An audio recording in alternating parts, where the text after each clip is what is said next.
Welcome to Lakshmi Shayana blog. ಇವತ್ತು ಯಾರೆಲ್ಲ subscribe ಮಾಡಿದಿರೋ ನೋಡ್ತಾ ಇದ್ದೀರಾ, ಪ್ಲೀಸ್ ಸಬ್ಸ್ಕ್ರೈಬ್ ಮಾಡಿ, ಬೆಲ್ಲೈಕನ್ ಮಾಡಿ. ಫಸ್ಟ್ ವಿಡಿಯೋ ನೋಟಿಫಿಕೇಷನ್ ನಿಮಗೆ ಬರುತ್ತೆ. ಏನಪ್ಪ ಬಸ್ ಸ್ಟ್ಯಾಂಡ್ ತೋರಿಸ್ತಾ ಇದ್ದೀನಿ ಅಂದ್ಕೊಂಡ್ರಾ?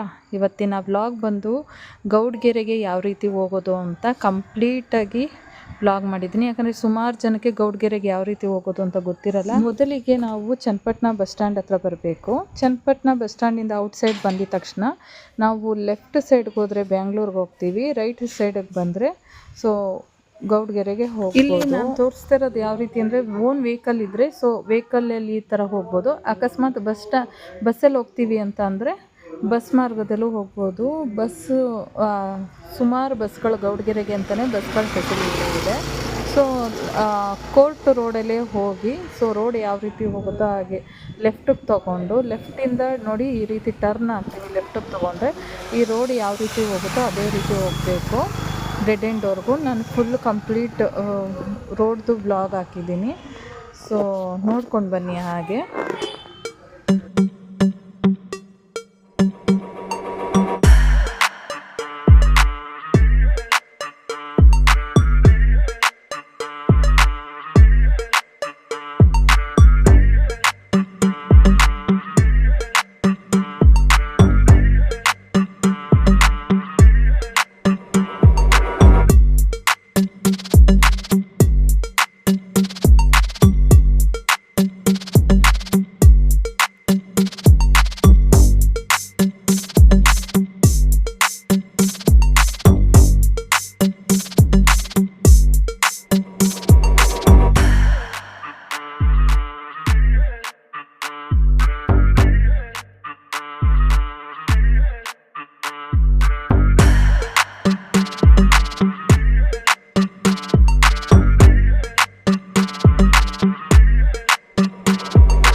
ನಾವು ಆ ಕಡೆ ಈ ಕಡೆ ರೈಟು ಲೆಫ್ಟು ಅಂತ ಹೋಗೋದೇನಿಲ್ಲ, ಸ್ಟ್ರೈಟ್ ರೋಡ್ ಯಾವ ರೀತಿ ಇರುತ್ತೋ ಅದೇ ರೀತಿ ಹೋಗ್ತಾ ಇರೋದು. ಸೊ ಎಲ್ಲ ಕಡೆನೂ ಈ ರೀತಿ ವಾಲ್ ಪೇಪರ್ ಹಾಕಿದ್ದಾರೆ ಯಾವ ಕಡೆ ಹೋಗಬೇಕು ಅಂತ. ಗೌಡ್ಗೆರೆಗೆ ಅಂತಲೇ ಪ್ರೈವೇಟ್ ಬಸ್ಸು ಮತ್ತು ಗೌರ್ಮೆಂಟ್ ಬಸ್ಸು ಸಹ ಫೆಸಿಲಿಟಿ ಇದೆ. ನಾವು ಚನ್ನಪಟ್ಟಣ ಇಳ್ಕೊಂಡ್ರೆ ಮಲ್ಲನಕುಪ್ಪೆ ಬಸ್ ಹತ್ಕೊಂಡ್ರೆ ಸೊ ಗೌಡ್ಗೆರೆ ಬಸ್ ಸ್ಟಾಪಲ್ಲೇ ಸ್ಟಾಪ್ ಕೊಡ್ತಾರೆ. ಇಲ್ಲ ಅಂದರೆ ಪ್ರೈವೇಟ್ ಬಸ್ಸಲ್ಲಾದರೆ ಪ್ರೈವೇಟ್ ಬಸ್ಸು ಅಷ್ಟೇ ಅಲ್ಲೇ ಸ್ಟಾಪ್ ಕೊಡ್ತಾರೆ. ಗೌಡ್ಗೆರೆಗೆ ಅಂತಲೇ ಸುಮಾರು ಬಸ್ಗಳು ಹಾಕಿದ್ದಾರೆ. ಬಸ್ ಫೆಸಿಲಿಟಿ ತುಂಬಾ ಚೆನ್ನಾಗಿದೆ. ಈಗ ನಾವೀಗ ಸ್ಟ್ರೈಟ್ ಬಂದು ಇಲ್ಲಿ ರೈಟಿಗೆ ತಗೋಬೇಕು. ಇಲ್ಲಿ ನೋಡಿ ಅಲ್ಲಿ ಹಾಕಿದ್ದಾರೆ ಗೌಡ್ಗೆರೆ ಅಂತ. ಇಲ್ಲಿ ನಾವು ರೈಟಿಗೆ ತಗೊಂಡು ಸ್ಟ್ರೈಟ್ ರೋಡ್ ಹೋಗಬೇಕು. ಅಂಗಡಿಗಳೆಲ್ಲ ಈಗ ತೆಗ್ದಿದ್ದಾರೆ. ಏನಾದರೂ ವಿಶೇಷ ಪೂಜೆ ಅಥವಾ ಏನಾದರೂ ಒಂದು ಜಾತ್ರೆ ಥರ ಮಾಡೋದಿದ್ದರೆ ಸೊ ಎಲ್ಲ ಈ ಕಡೆ ಎಲ್ಲ ಫುಲ್ಲು ಅಂಗಡಿಗಳು ಕಟ್ಟಿರ್ತಾರೆ. ಇವತ್ತು ಅಂಗಡಿಗಳು ಏನೂ ಇರಲಿಲ್ಲ. ಮತ್ತು ಇದೆಲ್ಲ ಪಾರ್ಕಿಂಗಿಗೆ ಯಾವುದೇ ರೀತಿ ತೊಂದರೆ ಇಲ್ಲ. ಎಷ್ಟು ವೆಹಿಕಲ್ ಬಂದರೂ ಸಹ ಪಾರ್ಕಿಂಗ್ ಮಾಡ್ಬೋದು. ಪಾರ್ಕಿಂಗ್ ಫೆಸಿಲಿಟಿ ಚೆನ್ನಾಗಿದೆ.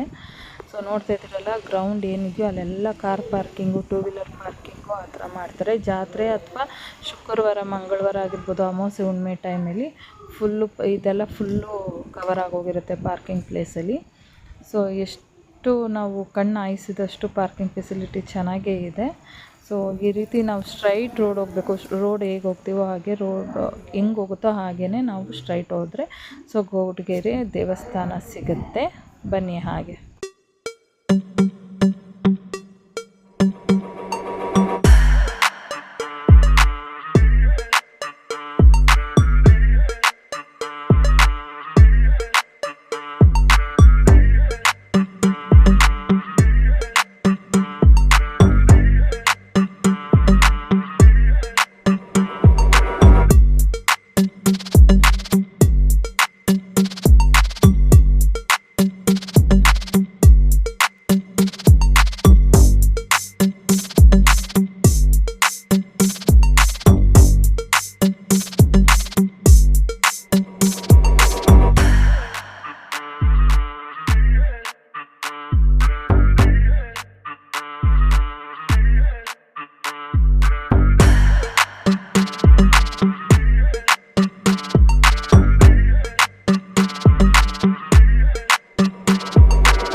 ನೋಡಿದ್ರಲ್ಲ ದೇವಸ್ಥಾನನ ಎಷ್ಟು ಚೆನ್ನಾಗಿದೆ ಅಂತ. ನಾವು ಹೋದಾಗ ಅಮೃತಧಾರೆ ಸೀರಿಯಲಲ್ಲಿ ಮಲ್ಲಿ ಕ್ಯಾರೆಕ್ಟರ್ ಮಾಡ್ತಾ ಇದ್ದಾರಲ್ವ, ಅವರು ಸಹ ಫೋಟೋಗಳು ಕೊಡ್ತಾಯಿದ್ರು. ಪಾಪ ಎಲ್ಲ ಕೇಳಿದ್ದಕ್ಕೆಲ್ಲ ಫೋಟೋಗಳು ಕೊಟ್ಟರು. ಬೇಜಾರೇ ಮಾಡ್ಕೊಂಡಿಲ್ಲ ಅವರು.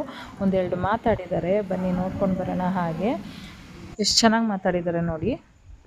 ನನಗೆ ತುಂಬಾ ಇಷ್ಟ ಆಯಿತು. ಬಂದ ಕೂಡಲೇ ಅದು ತುಂಬ ಅಟ್ರಾಕ್ಟ್ ಮಾಡುತ್ತೆ. ತುಂಬಾ ಖುಷಿ ಆಯಿತು. ಜನ ತುಂಬ ಸ್ವೀಟ್ ಇದ್ದಾರೆ. ಐ ಮೀನ್ ತುಂಬ ಪ್ರೀತಿಯನ್ನು ತೋರಿಸಿದ್ರು. ತುಂಬ ಖುಷಿ ಆಯಿತು ಇಲ್ಲಿ ದೇವಸ್ಥಾನಕ್ಕೆ ಬಂದು. ತುಂಬ ಪವರ್ಫುಲ್ ದೇವಿ ಅಂತ ನಾನು ಕೇಳ್ಪಟ್ಟಿದ್ದೀನಿ. ಸೊ ಹಾಗಾಗಿ ಇವತ್ತು ನಾವು ಮತ್ತು ನನ್ನ ಫ್ಯಾಮಿಲಿ ಎಲ್ಲರೂ ಇಲ್ಲಿಗೆ ಬಂದ್ವಿ. ಆ್ಯಂಡ್ ನೀವು ಕೂಡ ಬನ್ನಿ, ಅಮ್ಮನವರ ಆಶೀರ್ವಾದವನ್ನು ಪಡ್ಕೊಳ್ಳಿ. ಹಾಗೆ ಅವ್ರ ಜೊತೆಲಿ ನಾವು ಸಹ ಫೋಟೋ ತೆಗೆಸ್ಕೊಂಡ್ವಿ. ಪಾಪ ಬೇಜಾರು ಮಾಡ್ಕೊಂಡಿಲ್ಲ. ಇದು ತೇರು. ಸೊ ಈ ವರ್ಷದಿಂದ ತೇರು ಉತ್ಸವನ ಮಾಡ್ತಾ ಇರೋದು. ರೈಟ್ ಸೈಡಲ್ಲಿ ನೋಡಿದ್ರೆ ಬಸಪ್ಪಂದು ಮನೆ ಇದೆ. ಸೊ ನೋಡ್ತಾ ಇದ್ದೀರಲ್ಲ ಎಷ್ಟು ಚೆನ್ನಾಗಿದೆ ಅಂತ. ಬನ್ನಿ ಹಾಗೆ ನೋಡ್ಕೊಂಡು ಬರೋಣ ಒಂದು ವ್ಲಾಗ್.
ನೋಡಿದ್ರಲ್ಲ ಗೌಡ್ಗೆರೆಗೆ ಯಾವ ಥರ ಹೋಗೋದು ಅಂತ ಕಂಪ್ಲೀಟ್ ವ್ಲಾಗಲ್ಲಿ ತೋರಿಸಿದ್ದೀನಿ. ಯಾರಿಗೆಲ್ಲ ಇಷ್ಟ ಆಗಿದೆ ಲೈಕ್ ಮಾಡಿ, ಶೇರ್ ಮಾಡಿ, ಕಮೆಂಟ್ ಮಾಡಿ. Thank you for watching the video. Gowdagere ತಾಯಿ ಎಲ್ಲರಿಗೂ ಆಶೀರ್ವಾದ, ಆಯುಷ್ಯ ಕೊಟ್ಟು ಕಾಪಾಡಲಿ ಅಂತ ಬಯಸ್ತೀನಿ.